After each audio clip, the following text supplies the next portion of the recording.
Bismillah.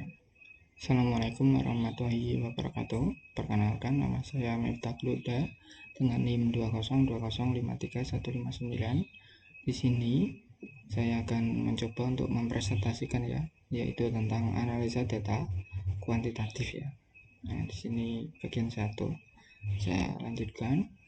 Di sini yang pertama pengumpulan data ya. Data merupakan kumpulan dari nilai-nilai yang mencerminkan karakteristik dari individu-individu dari suatu populasi. Data bisa berupa angka, huruf, suara, maupun gambar. Dari data ini diharapkan akan memperoleh informasi sebesar-besarnya tentang populasi. Dengan demikian, diperlukan pengetahuan dan penguasaan metode analisis sebagai upaya untuk mengeluarkan informasi yang terkadang dalam data yang memiliki. Data penelitian dikumpulkan sesuai dengan rancangan atau desain penelitian yang telah ditentukan.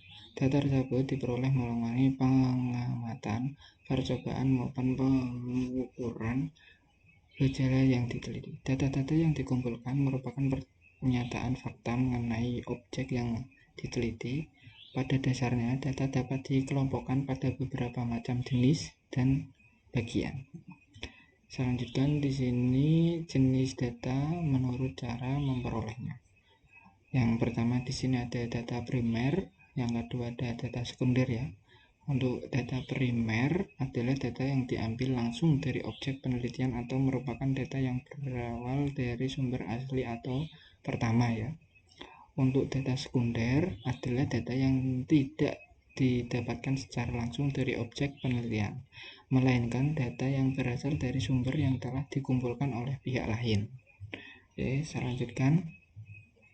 Selanjutnya di sini ada jenis data berdasarkan sumber data. Yang pertama ada data internal, yang kedua ada data eksternal ya. Untuk data internal di sini adalah data yang menggambarkan situasi dan kondisi pada suatu organisasi secara internal ya. Misalkan data keuangan, data pegawai, data produksi dan sebagainya.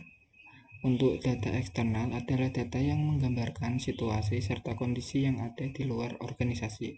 Contohnya ada data jumlah penggunaan suatu produk pada konsumen, tingkat preferensi pelanggan, persebaran penduduk dan sebagainya.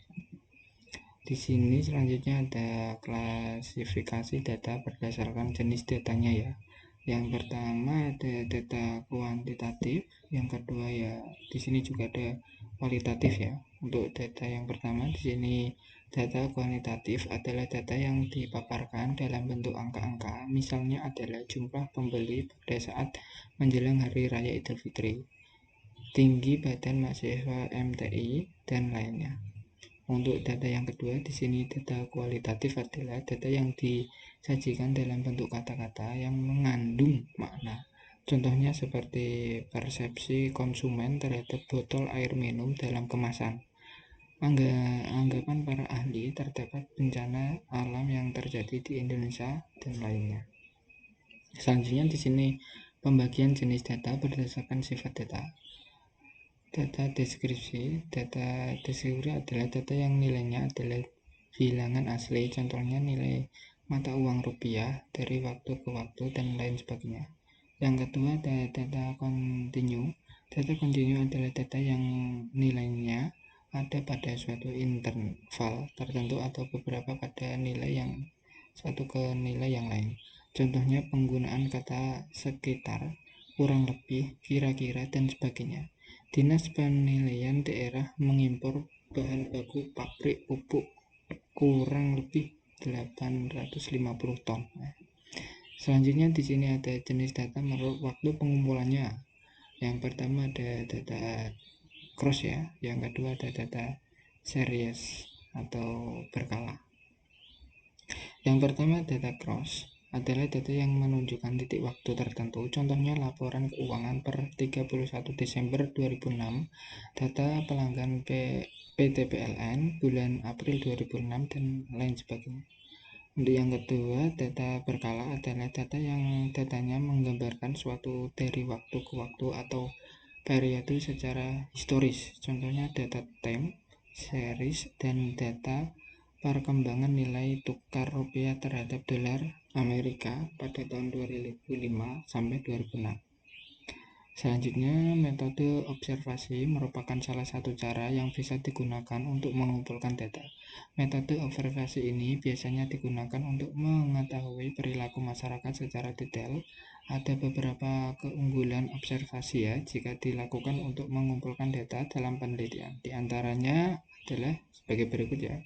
Yang pertama, cocok untuk perilaku non-verbal. Yang kedua, lingkungan alami, analisis. Yang ketiga, analisis longitudinal ya.